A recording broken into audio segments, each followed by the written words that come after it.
Ladies and gentlemen, welcome to World of Wrestling here today to discuss about AEW Revolution 2021.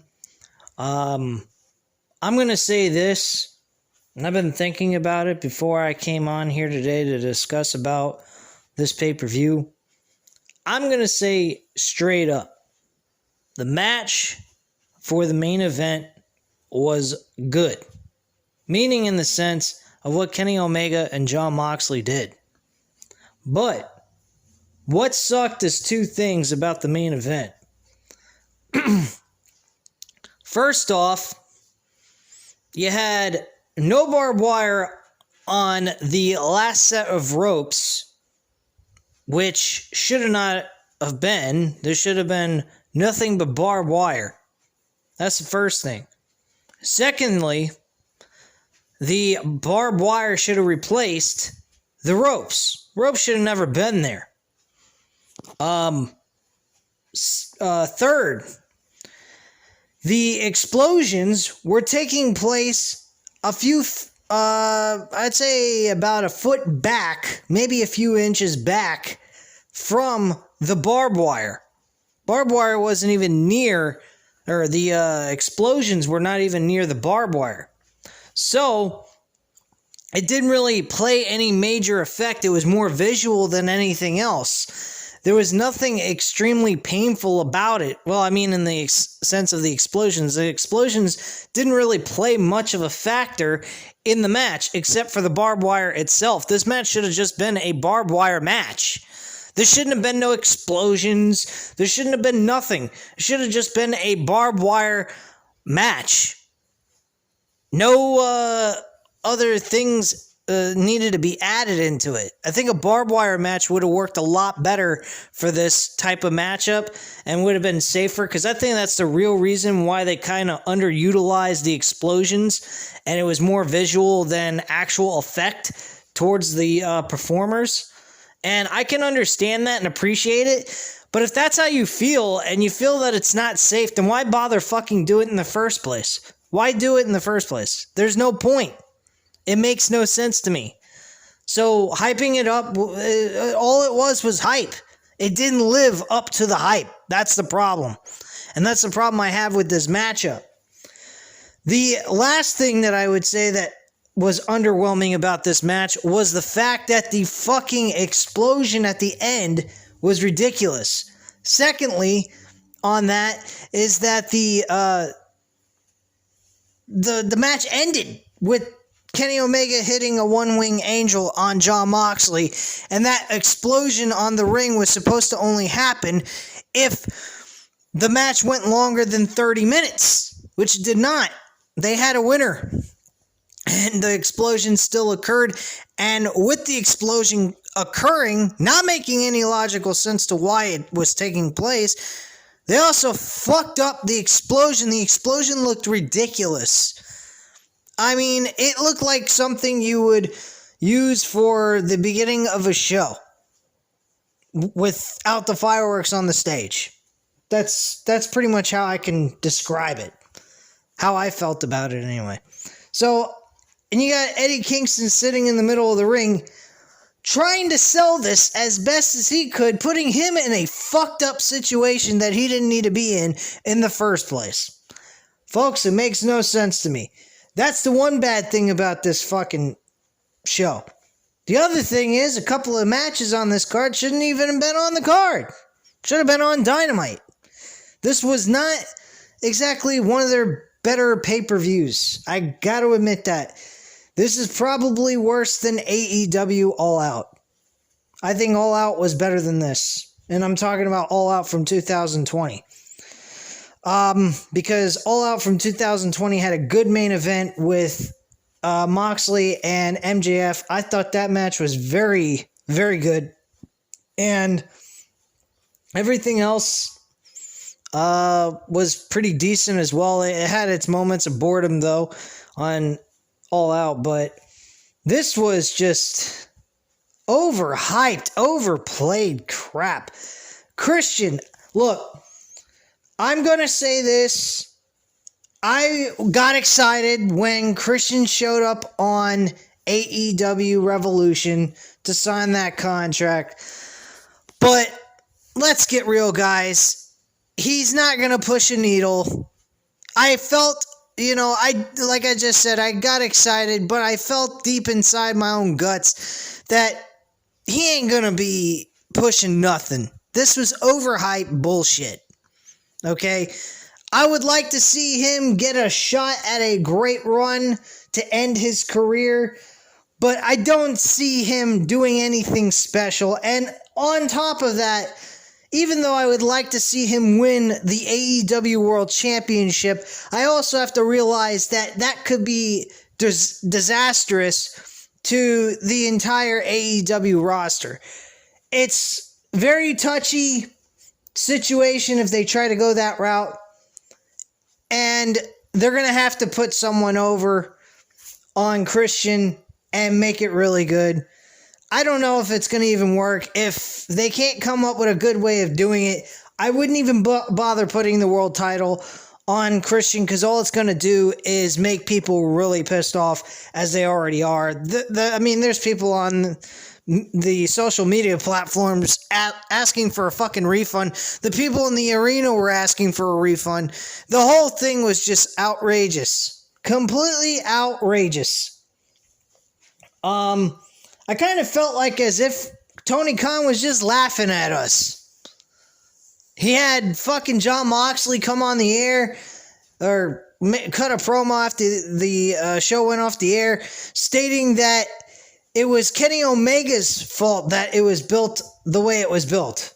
And it looked like it was done like shit.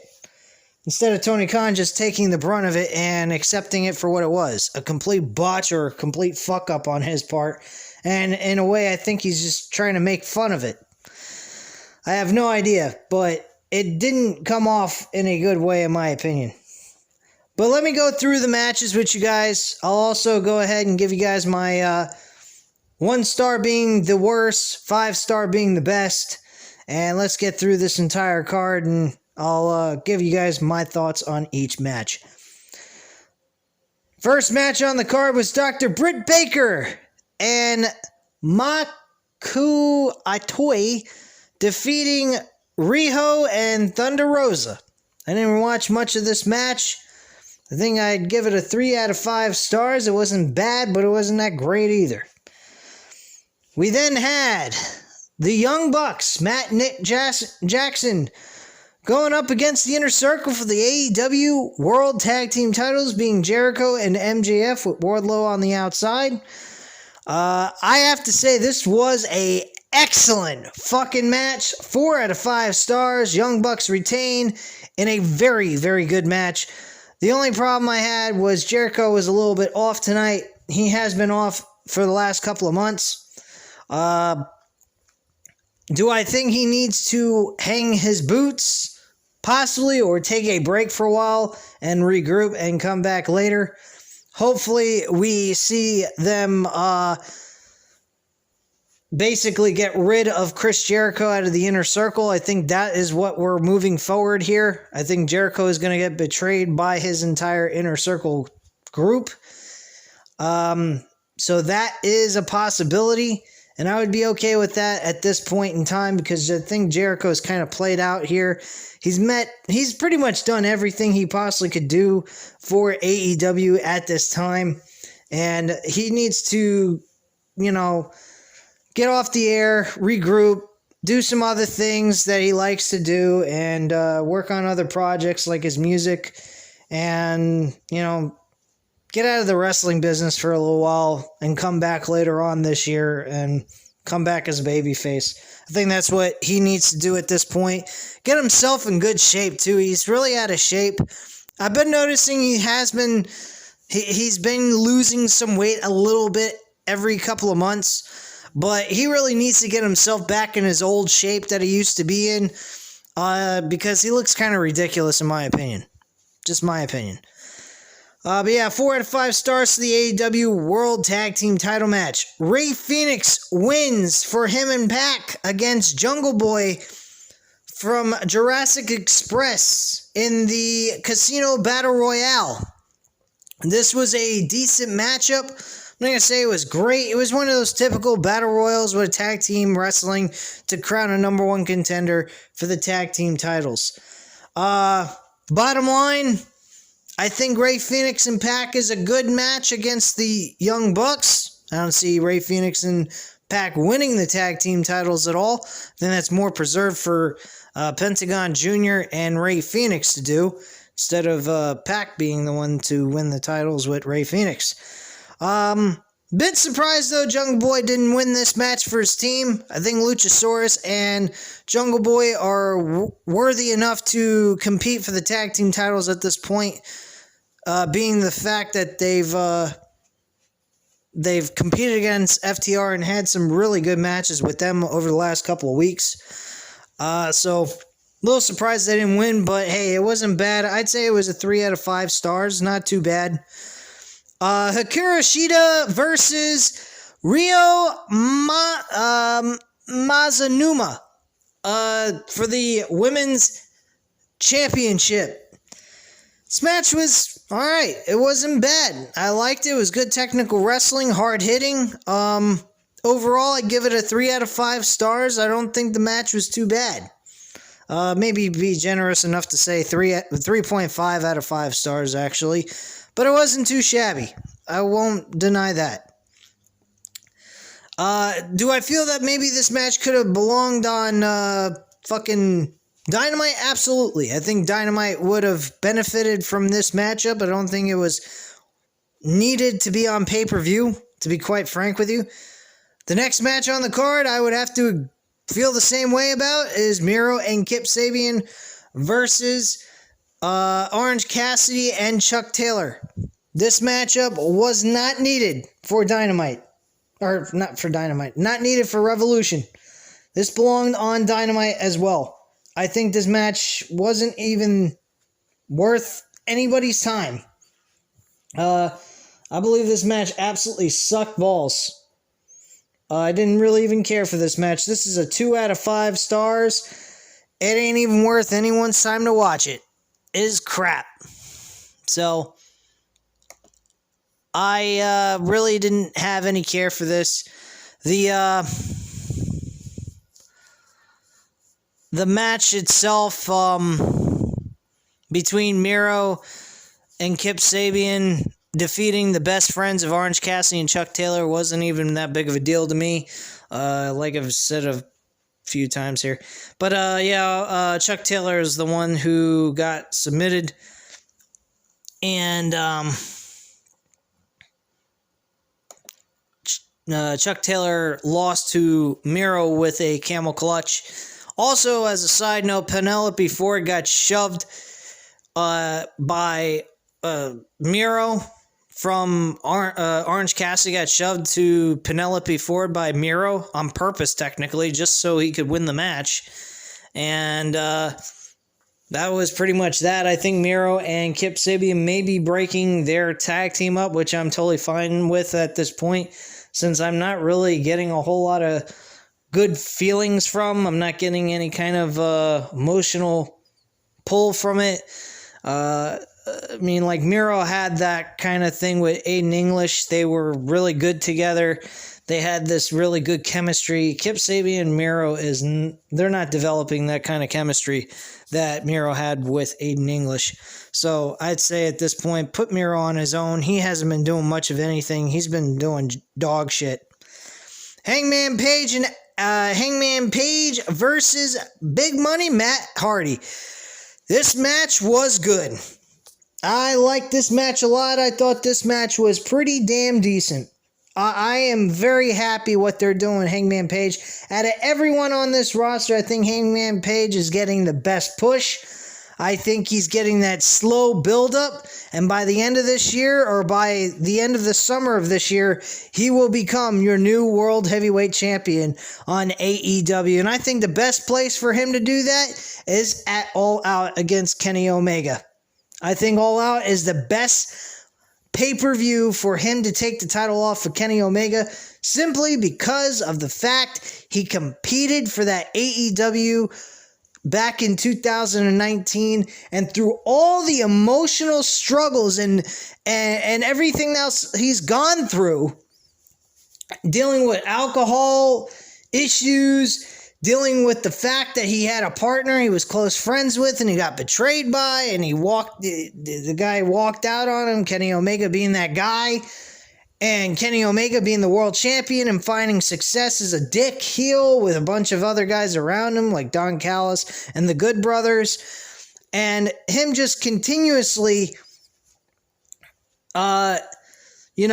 winning and succeeding. And while Hangman Page kind of went in a downward spiral, he's starting to get pushed upwards as well and succeeding as well.